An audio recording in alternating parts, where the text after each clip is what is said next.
தாவேகாவில் எங்களுக்கு மரியாதை இல்லை, எங்களுக்கு ஏதாவது பதவி கொடுங்கள் என்று ஸ்டாலினிடம் கையெடுத்து கும்பிட்டு கேட்ட அதிமுக நிர்வாகிகளால் திடீர் பரபரப்பு. அதாவது தமிழக அரசியலில் பரபரப்புக்கு பஞ்சமில்லாமல் அதிரடி அரசியல் மாற்றங்கள் நிகழ்ந்து வருகின்றன. அந்த வகையில் தமிழக சட்டமன்ற தேர்தல் முடிவுக்கு பின்னர் அதிமுகவை சேர்ந்த அதிக அளவிலான முக்கிய நிர்வாகிகள் உள்ளிட்டோர் அதிரடியாக அந்த கட்சியிலிருந்து விலகி தமிழக வெற்றிக் கழகத்தில் இணைந்து வருகின்றனர். திமுகவுடன் நெடுங்காலம் கூட்டணியில் இருந்த காங்கிரஸ் கட்சி கூட்டணியை முறித்துக்கொண்டு தமிழக வெற்றிக் கழகத்துடன் கூட்டணி அமைத்தது. இந்த நிலையில் இதற்கு மாறாக தமிழக வெற்றிக் கழகத்தைச் சேர்ந்த நிர்வாகிகள் மற்றும் காங்கிரஸ் கட்சியைச் சேர்ந்த நிர்வாகிகள் அந்த கட்சியிலிருந்து விலகி அதிமுகவில் இணைந்துள்ளனர்.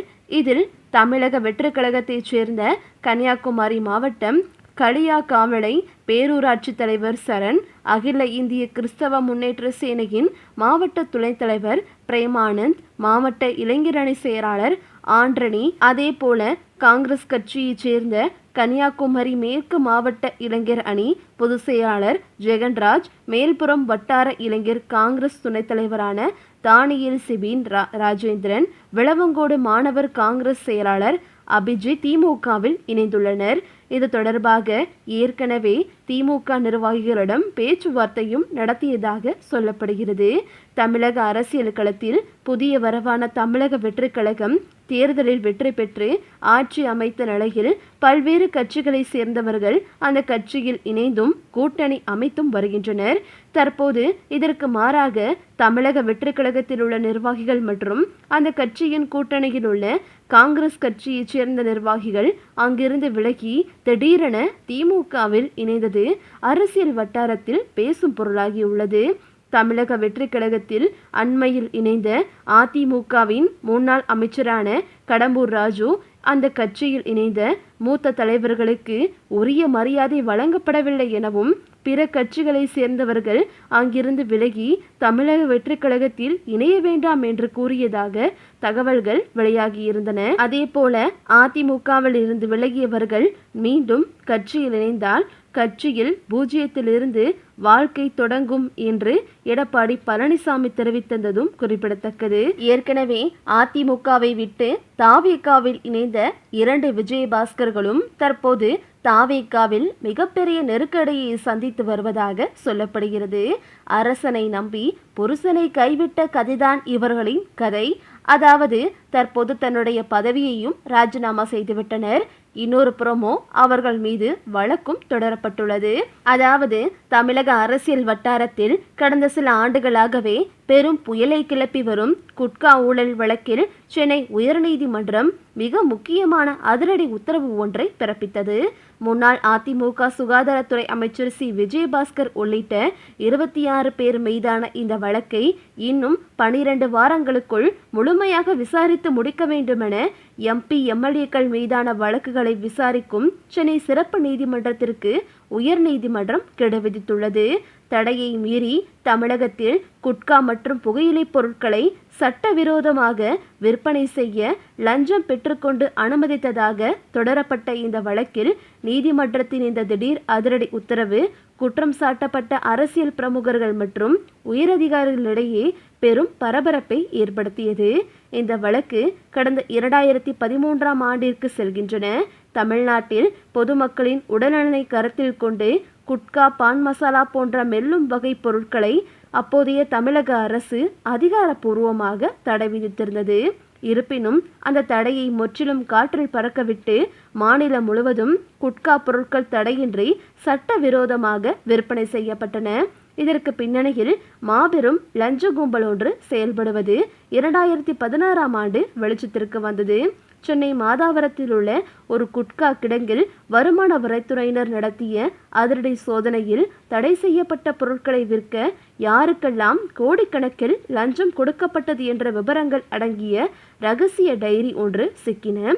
அந்த விவகாரத்தில் அப்போதைய ஆளுங்கட்சி அமைச்சர்கள் மற்றும் காவல்துறை உயரதிகாரிகளுக்கு தொடர்பு இருப்பதாக கூறி திமுக தரப்பில் உயர்நீதிமன்றத்தில் வழக்கு தொடரப்பட்டது. வழக்கை விசாரித்த நீதிமன்றம் அதன் ஆழத்தை கருதி விசாரணையை மத்திய புலனாய்வு அமைப்பான சிபிஐ வசம் ஒப்படைத்தது. சிபிஐ அதிகாரிகள் நடத்திய தீவிர தேடுதல் வேட்டை மற்றும் விசாரணையின் முடிவில் முன்னாள் சுகாதாரத்துறை அமைச்சர் சி விஜயபாஸ்கர், முன்னாள் வணிக வரித்துறை அமைச்சர் பி.வி. ரமணா, சென்னை முன்னாள் போலீஸ் கமிஷனர்கள் எஸ். George, T K. ராஜேந்திரன் மற்றும் மத்திய மாநில அதிகாரிகள், குட்கா வியாபாரிகள் உள்ளிட்ட 26 பேரை குற்றவாளிகளாக சேர்த்து சிபிஐ நீதிமன்றத்தில் விரிவான குற்றப்பத்திரிகையை தாக்கல் செய்தது. இந்த நிலையில் அதற்கான அறிவிப்பும் வெளியாகிவிட்டது.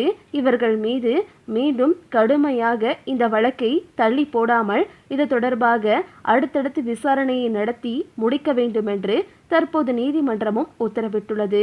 இந்த நிலையில் மிகவும் கெடுபிடியில் இருக்கும் இந்த விஜயபாஸ்கரை தற்போது தாவேகாவினர் எதிர்த்து வருகின்றனர். அதாவது தாவேகாவினர் குட்கா வழக்கு, போதைப்பொருள் ஒழிப்பு என்று பலமுறை பேசி வரும் இந்த சூழ்நிலையில் தற்போது இந்த வழக்கில் சிக்கியவர்களை சால்வை அணிவித்து, முதல்வர் விஜய் சால்வை அணிவித்து அவர்களை தங்கள் கட்சிக்குள் வரவேற்பதை தற்போது பலரும் எதிர்ப்பு தெரிவித்து வருகின்றனர். தற்போது தாவேகாவில் இருப்பவர்களுக்கே அது பிடிக்கவில்லை. அது போதாக்குறையாக அவர்களுக்கும் எந்த ஒரு பதவியும் வழங்கவில்லை. காங்கிரஸ் ஏற்கனவே திமுக கூட்டணியை முறித்துவிட்டு தாவேகாவில் இணைந்தது. அங்கும் அவர்களுக்கு மரியாதை இல்லை. இந்த நிலையில் தற்போது காங்கிரஸ் எம்எல்ஏக்கள், அதிமுக எம்எல்ஏக்கள் என்று கிட்டத்தட்ட 50க்கும் மேற்பட்டோர் திமுகவில் இணைவதற்காக தயாராகி இருப்பதாகவும், இது தொடர்பாக திமுக நிர்வாகிகளிடம் பேச்சுவார்த்தை நடத்தியதாகவும் சொல்லப்படுகிறது. அதாவது தற்போது திமுக தலைவரான ஸ்டாலின் 16 நாட்களுக்கு பிறகு தற்போது இன்றுதான் அறிவாலயம் வந்திருக்கிறார்.